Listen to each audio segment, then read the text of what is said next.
আমার থেকে ভালো পুলিশ অফিসার হতে চাইলে তোমাদের কঠিন ট্রেনিং নিতে হবে। সবচেয়ে ইম্পর্টেন্ট ব্যাপার হলো ফটোগ্রাফিক মেমোরি।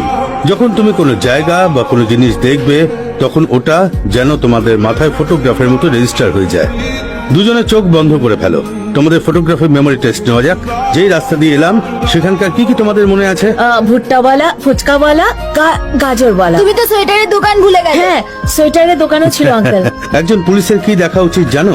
আমার পেছনে দেখো, একজন 40 বছরের লোক ফলের দোকানে কলা খাচ্ছে।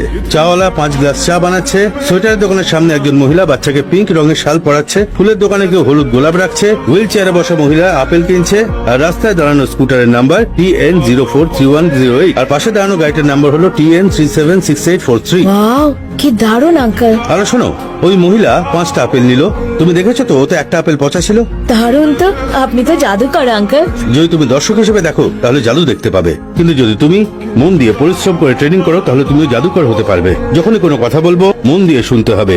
যদি কনসেন্ট্রেট করো তখন তোমরা জাদুকর হতে পারবে। Are you both ready? Ready uncle. Get up কেমন হয়েছে স্যার? গেট আপ তো ঠিক আছে, কিন্তু স্যালিউট মার খেয়ে গেল।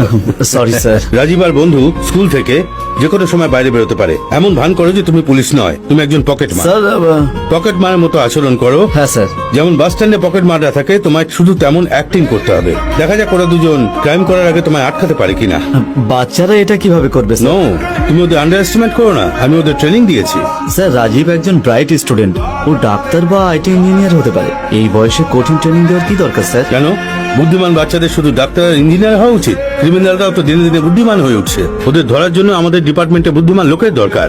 নাও গো, টেক ইউর পজিশন। গো। এই রাজীব, ওখানে কি করছিস? মনে হয় বৃষ্টি নামছে। এখন আয়। তুমি যাও, কাল দেখা হবে। তুই ওই মেয়েটাকে কি দিলি রে? বয়সে বড় মেয়েদের পটাচ্ছিস? বেচারি, মা বাবা নেই ওর, আমি তো শুধু হেল্প করছিলাম। চালিয়ে যা বাড়ি।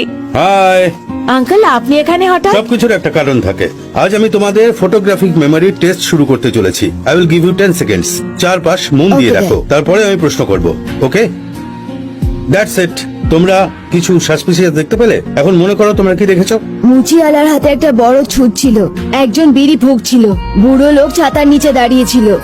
মনে পড়ে গেছে ড্যাড, ব্ল্যাক জ্যাকেটে একটা লোক। সব লোকেরা রোডের দিকে তাকিয়ে বাসের অপেক্ষা করছিল, কিন্তু ওই লোকটা আগে দাঁড়ানো লোকেদের পকেট চেক করছিল। ওর নিশ্চয়ই পকেট মার হবে ড্যাড। ওয়ান্ডারফুল, আজ তুমি চকলেট পাবে। কি হলো শিবা? হ্যাঁ আঙ্কেল, রাজীব যেটা বললো সেটা আমিও দেখেছি, কিন্তু ওই লোকটার জ্যাকেট এক পাশে 2 ইঞ্চি নেমেছিল। মানে ওনার পকেটে হয়তো কোনো ভারী জিনিস থাকতে পারে, যেমন বন্দুক। আমি গেটের সামনে পুলিশের বাইক দাঁড়িয়ে থাকতে দেখেছি। আর ওই লোকটার হেয়ার স্টাইল, ওনার গোফ, পুলিশ।